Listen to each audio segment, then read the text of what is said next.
watching TAG TV.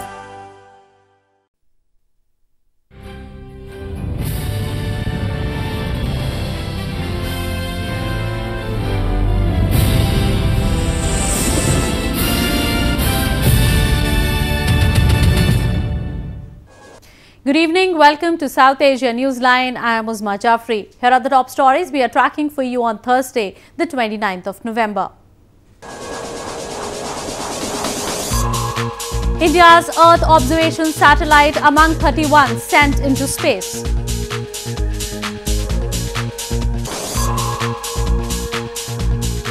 Resistance mounting against illegal occupation of Gilgit-Baltistan, Pakistan-administered Kashmir.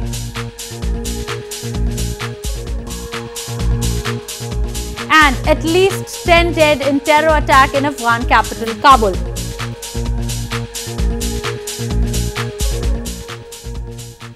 And now for all the details. Indian Space Research Organisation on Thursday launched a rocket carrying the country's Earth observation satellite and 30 other satellites for 8 countries. The latest launch is part of Indian Prime Minister Narendra Modi's ambition to project India as a global low-cost provider of services in space.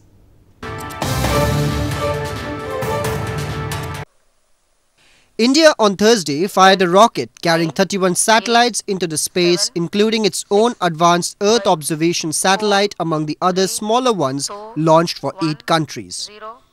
According to the Indian Space Research Organisation or ISRO, the rocket launched from the southern province of Andhra Pradesh carried the hyperspectral imaging satellite with high resolution and digital imaging equipment to map the Earth. Satellites from Australia, Colombia, Malaysia and Spain were carried for the first time by an Indian rocket in the latest launch. This satellite, that is, one set of satellite is for Earth observation, another set of satellite for communication, yet another set is for this one, that is our IRNSS mission, then some satellites for the space science mission. Almost like 15-16 satellite for communication, then 15-16 satellite for the Earth observation, then 8 satellite for the navigation, and 2 satellite for science. Is that type of thing. The launch is a part of Indian Prime Minister Narendra Modi's ambition to project India as a global low-cost provider of services in space. It comes nearly 2 weeks after GSAT-29, India's heaviest satellite was sent into space. Indian Foreign Minister Sushma Swaraj on Wednesday said that India will not take part in a summit of South Asian Association for Regional Cooperation or SAARC leaders set for Islamabad. She said that unless and until Pakistan stops terrorist activities in India, there will be no dialogue. Indian Foreign Minister Sushma Swaraj on Wednesday said that India would not take part in a summit of South Asian Association for Regional Cooperation or SAARC leaders set for Islamabad. While speaking to reporters in India's southern Hyderabad city, Swaraj said even though Indian lawmakers travelled to Pakistan on Wednesday for foundation stone-laying ceremony of a cross-border pilgrim corridor, it did not mean resumption of dialogue. So that invitation has already been given, but we are not responding to it positively because, as I said, that unless and until Pakistan stops terrorist activities in India, there will be no dialogue and we will not participate in SAARC. India has long accused Pakistan of arming and infiltrating terrorists across the border to mount attacks on Indian soil. Pakistan denies the accusations. India had earlier in September called off a meeting between its foreign minister and her Pakistani counterpart to protest against the killing of Indian security personnel by Pakistan-based entities near the border in India's Jammu and Kashmir province. Moving on.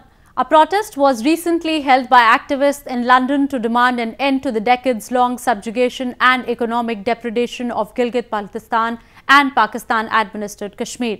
The protesters also raised concerns over construction of mega dams by Pakistan in the illegally occupied regions.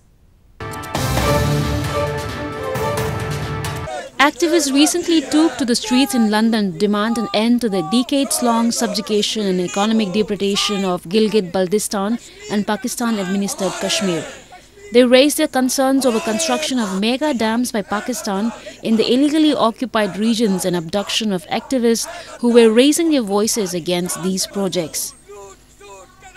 The protest came at a time when Pakistan's Chief Justice Saqib Nisar has been seeking donations for the construction of Dayamar Basha Dam, a mega project set to displace thousands of locals of Gilgit-Baltistan. ये कहा गया है पाकिस्तान के chief justice साहब को कि चूँकि ये जो गिलगित बल्तिस्तान है ये पाकिस्तान का हिस्सा नहीं है, पाकिस्तान को पानी और बिजली की ज़रूरत है, तो वो पाकिस्तान के अंदर जो है ना वो डैम बनाएं। गिलगित बल्तिस्तान जम्मू कश्मीर चूँकि एक मुतनाज़ा स्टेट है, उस स्टेट के अंदर कोई इस तरीके का बड़ा प्रोजेक्ट जो है ना वो शुरू नहीं किया जा सकता। उसके ख़िलाफ़ गिलगित बल्तिस्तान और जम्मू कश्मीर के लोग इसके ख़िलाफ़ एहतजाज कर रहे हैं। Activists have long accused Pakistan of aggressively pursuing construction of so-called infrastructure projects in the illegally occupied regions without any consideration of rights of indigenous people and the environment. They allege that people who speak against the exploitation are often implicated on false charges, abducted and killed after they become a challenge. In news from Afghanistan, at least 10 people were killed after an explosion took place near a security camp in Afghan capital Kabul on Wednesday. The blast came on the same day when President Ashraf Ghani outlined plans for peace in the country while attending a conference in Geneva. A car bomb targeted a British security contractor's compound in Afghan capital Kabul on Wednesday, killing at least 10 people and wounding several. The Taliban claimed responsibility for the attack, which hit a facility of G4S security group near an industrial park on the main road leading out of Kabul towards eastern Afghanistan. The incident took place on the same day when President Ashraf Ghani outlined plans for peace with Taliban while attending a conference in Geneva.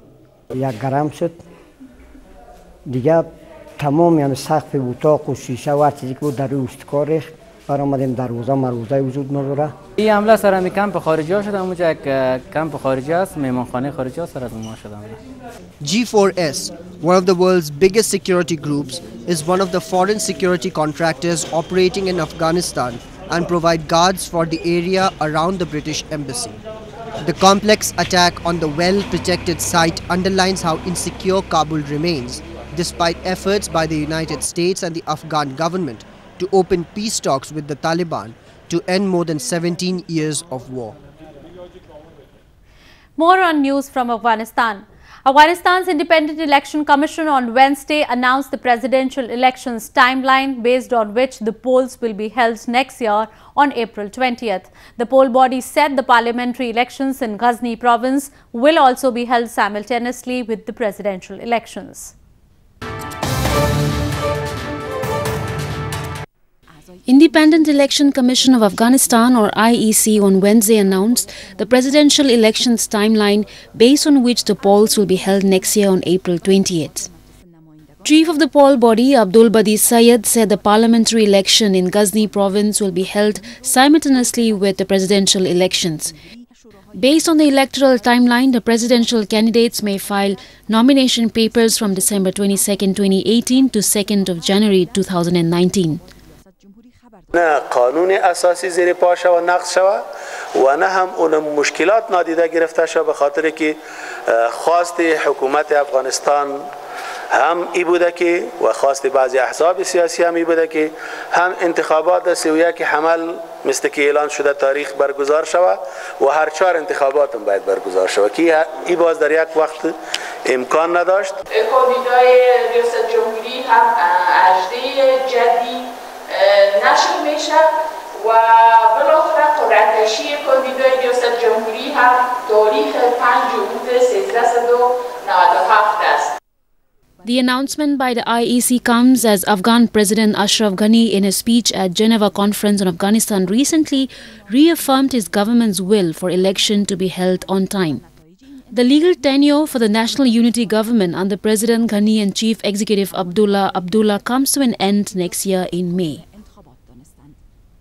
Moving on to news from Bangladesh. An octogenarian former comrade of Bangladesh Prime Minister Sheikh Hasina's father in the country's independence struggle is now the face of an embattled opposition seeking to end her decade-long rule. 82-year-old Kamal Hussain would be fighting to wrest away power from Hasina's ruling Awami League in a general election due to be held by December 30 this year.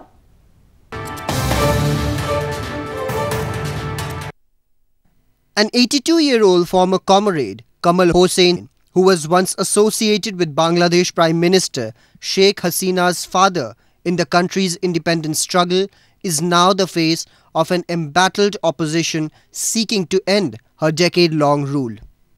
In an interview earlier this week, Hussain said his decision to forge an alliance with the main opposition Bangladesh Nationalist Party or BNP was critical to restoring democracy in the country.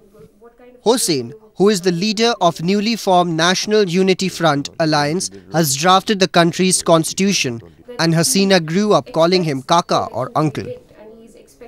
There have been other critical elections in the past also in similar circumstances where an attempt had been made to undermine democracy, and we revived democracy through elections. But this time it's critical because what has happened in the last 5 years is unprecedented. We've never had a government which has been around for 5 years without elections. Hasina, the daughter of Bangladesh's independence hero, Sheikh Mujibur Rahman, is the longest-serving leader in its short history.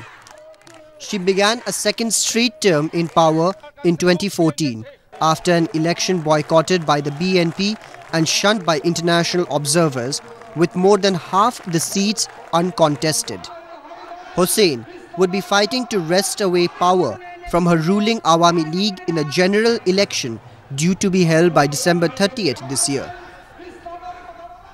The fourth edition of week-long Kashmir World Film Festival began on Wednesday in Srinagar city of India's northern Jammu and Kashmir province.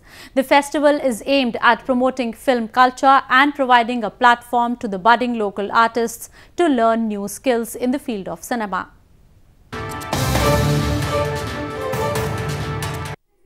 With an objective of reviving the age-old tradition of filmmaking in India's northern Jammu and Kashmir province, the fourth edition of Kashmir World Film Festival began at Tagore Hall in Srinagar city on Wednesday.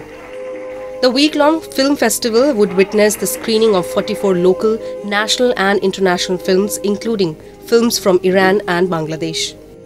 On the first day of the festival, a Hindi Bollywood film, Indu Sarkar, was screened and different cultural programs were presented by local artists. Art has no boundary. मैं हमेशा कहता हूँ art कोई सीमा नहीं होती है. Art होता है ऐसा कि आप हर किसी से कनेक्ट करते हो, और फिल्म एक ऐसा माध्यम है वो हमेशा लोगों को कनेक्ट ही करता है, चाहे वो इंटरनेशनल हो, चाहे फॉरेन फिल्म हो, चाहे हिंदी सिनेमा हो या हमारे हिंदुस्तान के कोई भी प्रांत का सिनेमा हो. आई बिलीव कि जो कश्मीरीज हैं वो जनरली काफ़ी आर्ट लवर्स हैं, और ऐसी चीज़ें होती हैं तो वो काफ़ी भागते हैं इन चीज़ों की ओर. They always want to be a part of it. In fact मैं अपना भी बोलूँगी, मैं जब कश्मीर से बाहर जाती हूँ सबसे पहले मूवी देखने के लिए जाती हूँ. So it's a great thing and I am excited about it. The festival is aimed at promoting the film culture in the province, besides providing a platform to the youth of the region to pick up filmmaking and acting as a profession. It is organized twice in a year and is always built around film movement and associated activities to create a platform for movie lovers. Well, that's the way it was in South Asia this evening. Before we conclude, the top stories once again. India's Earth observation satellite among 31 sent into space.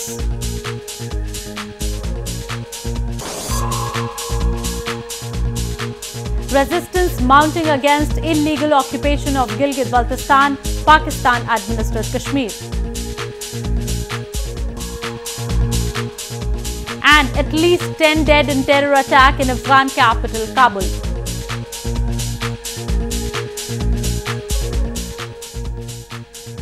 Now our viewers can watch the show on SouthAsiaNewsline.com. You can also visit us on Facebook.com/SAsiaNewsline and follow us on Twitter @SAsiaNewsline. That's all in tonight's edition. We will see you same time tomorrow. Good night.